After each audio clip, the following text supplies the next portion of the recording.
Yossi est un agent de voyage connu à Anvers.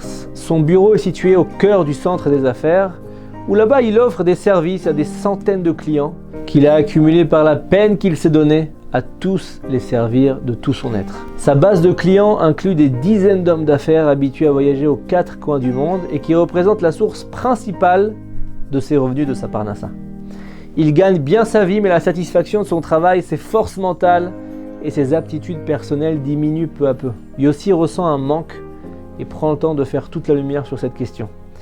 Lorsqu'un cours sur le Daf Yomi et le Talmud se crée à côté de son bureau, il ressent que c'est enfin le moment et le lieu où il pourrait puiser des forces.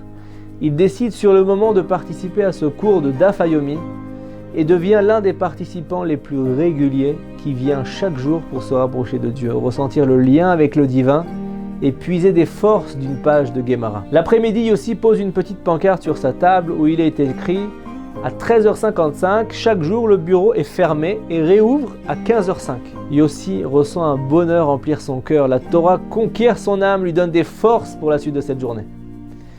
Cette habitude de fermer le bureau pour assister au cours quotidien a duré 5 ans, au cours desquels il a éteint son portable au moment du cours. Les clients ont enregistré les heures de service et admirent même son dévouement à se déconnecter aux heures d'affluence pour se délecter d'une page de Talmud. Jusqu'à un certain jour, un lundi, vers 13h30, son téléphone sonne et au bout du fil, un ancien client qui est devenu un ami personnel, un homme d'affaires qui réussit dans les affaires et qui réserve un vol presque chaque semaine. Et là, il lui dit « J'ai besoin d'un vol demain d'Anvers à New York. » Et il m'est important de revenir jeudi pour être ici Shabbat. Vérifie ça et rappelle-moi s'il te plaît. Yossi se met immédiatement à l'œuvre, vérifie les données, se met à chercher. Il n'y a pas de place sur les vols directs d'Anvers à New York. Mais grâce à une recherche plus poussée, il trouve une seule place de libre dans le vol Swissair de Genève à New York qui part ce lundi dans la nuit. Pour le retour, il y a des places dans le vol Swissair 111 qui décolle le mercredi de New York à Genève. Super, il y a des places. Il faut juste vérifier que le client est prêt à prendre un vol par Genève.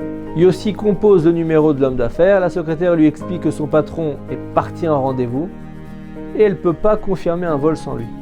Lorsqu'il reviendra, il vous rappellera. Yossi lance un regard rapide à la montre, il est surpris, il est déjà 13h53, le cours commence dans 7 minutes. Il l'avait presque oublié, le cours de Talmud quotidien on rappelle. Que doit-il faire à présent? Son client n'est pas à son bureau, impossible de le joindre pour réserver les places sur ce vol. S'il doit attendre après le cours, les places seraient susceptibles d'être prises et le client va être très mécontent. Il va peut-être le rappeler dans quelques minutes, il hésite, puis décide courageusement. Il est 2h dans 6 minutes, le cours va commencer et j'y serai. C'est mon heure quotidienne, c'est mon oxygène, ça me donne des forces, je ne peux pas y renoncer.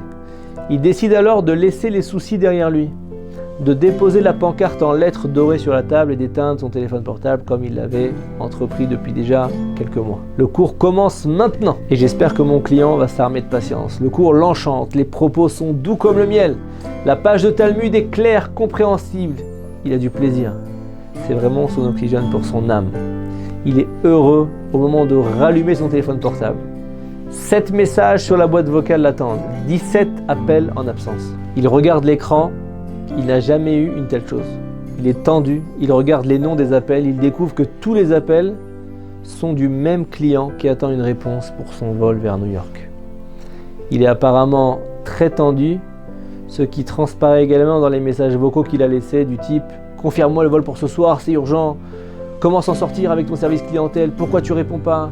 J'ai absolument besoin de ce vol ce soir. » Très énervé le client. Yossi se hâte vers son bureau, il presse le pas, il allume l'ordinateur. Grâce à Dieu, la place pour New York ce soir est encore libre.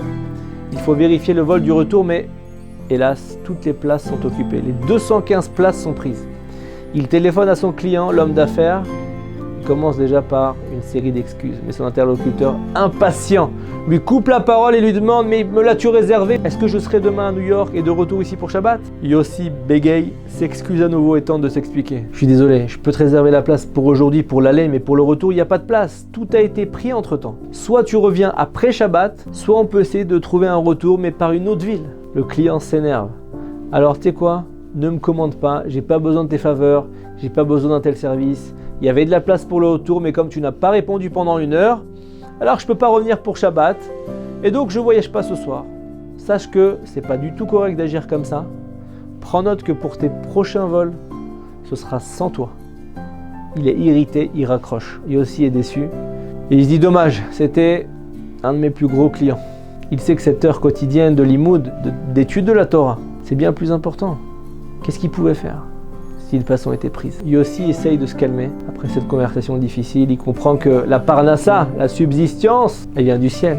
Et on n'est jamais perdant quand on assiste à un cours de Torah. C'est vrai, ça exige un sens du sacrifice, mais ça en vaut tellement la peine, se dit-il. Le mercredi suivant à 20h, l'avion McDonnell Douglas 11 de la compagnie Swissair est prêt pour le vol 111 depuis l'aéroport Kennedy à New York à destination de Genève.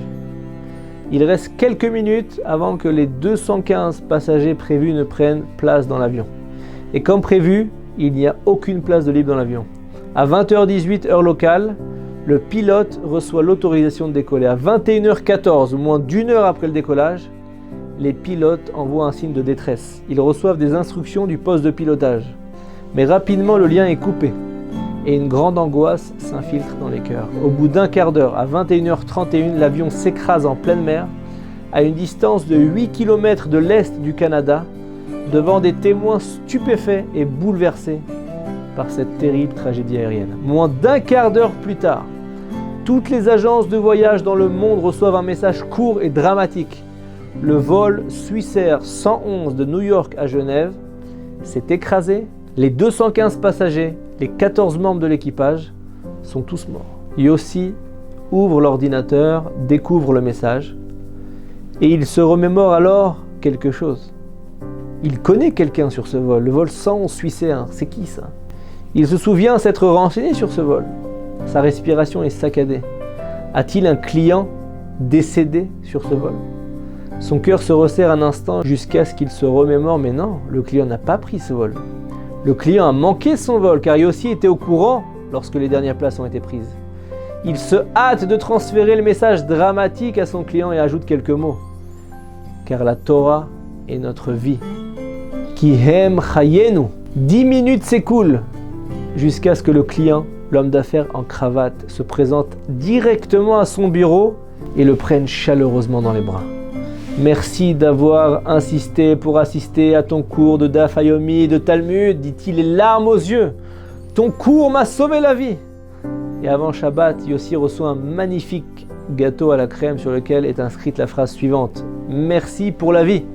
Le gâteau est accompagné d'une carte avec une bénédiction chaleureuse et il est écrit en petites lettres. Dis-moi où se trouve, je t'en supplie, le cours. J'aimerais y assister. Cette histoire bouleversante révèle à quel point la Torah protège et sauve. Torah, Magna ou Matzla. Et à quel point le lien et la connexion à la Torah ainsi que la disposition à se sacrifier pour elle nous protègent. Yossi aurait pu se permettre de renoncer à un jour de cours de Torah, sachant qu'il avait affaire à un client important. Le vol était urgent et il avait pris en compte que le client s'énerverait, etc. Mais il a préféré se sacrifier au profit d'une vie authentique, être vrai avec lui-même pour son heure quotidienne d'étude. Sacrifier tout, sa parnassa, ses relations avec ses clients, ses volontés, une inquiétude urgente car on ne manque pas le cours quotidien. Grâce à ce cours, il se relie à une vie chargée de sens. Il a ainsi offert la vie à son prochain et la vie pour lui, la vie du Olam Haba, du monde futur. Shabbat Shalom.